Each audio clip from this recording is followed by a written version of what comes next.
મિલનસાર દાના જવલ્લે મળે છે, મનુષ્યો મજાના જવલ્લે મળે છે. બધા ગાલ મધ્યે નથી મળતા ખંજન, ખુશીના ખજાના જવલ્લે મળે છે.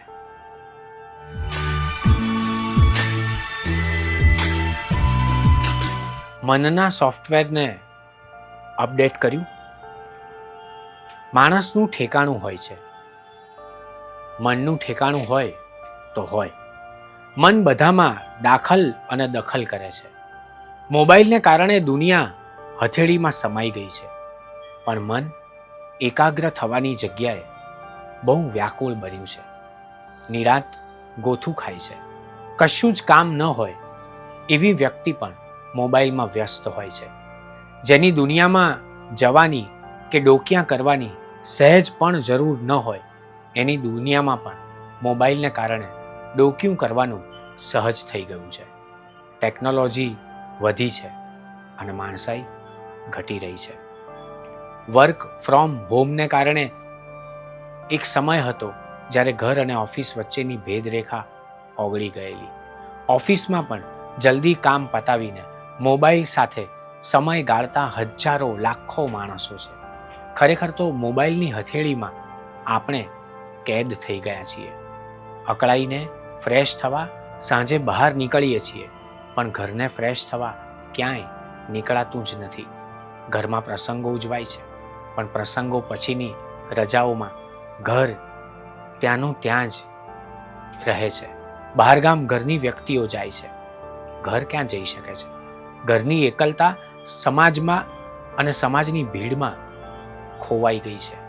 મોટા ભાગની તકલીફો પેટ ચોળીને શૂળ ઊભું કરવા જેવી છે, જેને સામેથી અજંપા વગર કે ટેન્શન વગર ચાલતું જ નથી. એને પોતાના વગર જરૂર ચાલે છે. બધાને મળનારો પોતાને મળ્યા વગર ઝૂરનારો લાગે છે. સ્થિરતા પગ માથા વગરની બની છે. મન સાંકડું છે ને ન કરવાના વિચારોમાં મસ્ત છે. આખા બોલો માણસ બધાને ગમે છે, પણ તોછડો માણસ બધાને પોતાનાથી દૂર કરે છે. દિવસ ઉગે નહીં એ પહેલાં ગુડ મોર્નિંગના મેસેજોની ભરમાર હોય છે.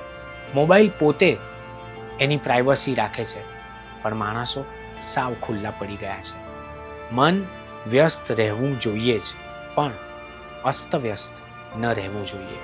દેખાડો જરૂરિયાત બનીને જગારા મારે છે. ગાડરિયા પ્રવાહમાં પાણીનો મરો થઈ જાય છે. વળી આપણે તો આપણે જ છીએ. લોકો કેવું કેવું બોલે છે, કેવું કેવું સાંભળે છે અને કેવા કેવા વિસ્તરે છે. આ જગતમાં જેને હસવું જ છે એના માટે દરેક વાત હાસ્યસભર છે, પણ હાસ્યાસ્પદ નથી. હાસ્યાસ્પદ તો તમે એવું કામ કરો છો અથવા જગતને દેખાડી દેવા માટે કરો છો ત્યારે બનો છો. તમે ચૂપચાપ નિરાંતે તમારામાં ઉત્પ્રોત થઈને જીવો છો ત્યારે તમે પણ હસો છો અને તમારા કામથી આ દુનિયામાં પણ હાસ્ય રેલાવો છો. તણાવ, સ્ટ્રેસ શેનો છે? જો જન્મ આપણા હાથની વાત નથી, તો મૃત્યુ આપણા હાથની વાત સહેજ પણ નથી. તો જન્મ અને મૃત્યુ વચ્ચેનું જીવન એ તો આપણા હાથમાં જ છે. ઈશ્વરે આપણને ઉદાસ કરવા નથી મોકલ્યા, નિરાશ કરવા નથી મોકલ્યા, નિષ્ફળ જવા નથી જ મોકલ્યા. એવું બને કે આપણે જે કિનારે હોઈએ ત્યાં સૂકો પટ હોય, આપણે જે કિનારા ઉપર હોઈએ ત્યાં ખાલી રેતીનો પટ હોય. પણ યાદ રાખો, કેટલીક વાર આપણે થોડાક આગળ વધીએ છીએ ત્યારે રસ્તાઓ પણ સામેથી મળવા આવે છે. સ્ટ્રેસ જેવું કંઈ છે જ નહીં, એનું મેનેજમેન્ટ હોય જ નહીં. આ જગત આનંદથી ભરેલું તરબતર છે. સ્ટ્રેસ ત્યારે આવે છે જ્યારે તમે તમારા કામથી કંટાળી જાઓ છો. જો તમે તમારાથી કે તમારા કંટાળાથી નથી કંટાળતા તો સ્ટ્રેસ તમારા માટે છે જ નહીં. સફળ માણસ શું વિચારતો હશે? સફળ માણસ એટલું જ વિચારતો હશે કે મારે એક દિવસ એટલા સફળ થવું છે કે હું બધાનું દુઃખ દૂર કરી શકું. દરેક માણસ સફળ નથી હોતો, પણ દરેક માણસ થવામાં સફળ થઈ શકે એટલો સફળ તો હોય છે જ. નક્કી આપણે કરવાનું છે.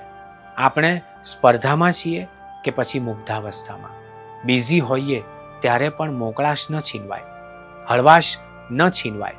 એનાથી સફળ આ દુનિયામાં બીજો કોઈ વ્યક્તિ છે જ નહીં. આપણે કોમ્પ્યુટરનું સોફ્ટવેર અપડેટ કરીએ છીએ, ડિવાઇસને અપડેટ કરીએ છીએ, આપણો મોબાઈલ પણ અપડેટ રાખીએ છીએ. તો પછી આપણી અંદર વસતા એક માણસને અપડેટ રહેવાનું કેમ નથી ફાવતું? આપણી આદત, આપણી લઢણ, આપણી કુટેવો, એનાથી દૂર ક્યારે વિચાર્યું છે કે એ કેટલો હિસ્સો આપણા દિવસનો ખાઈ જાય છે? એમાંથી બહાર નીકળીશું તો એક વસંત આપણી રાહ જુએ છે. ઘાયલ સાહેબનો સદાબહાર શેર છે, મિલનસાર દાના જવલ્લે મળે છે, મનુષ્યો મજાના જવલ્લે મળે છે. બધા ગાલ મધ્યે નથી મળતા ખંજન, ખુશીના ખજાના જવલ્લે મળે છે.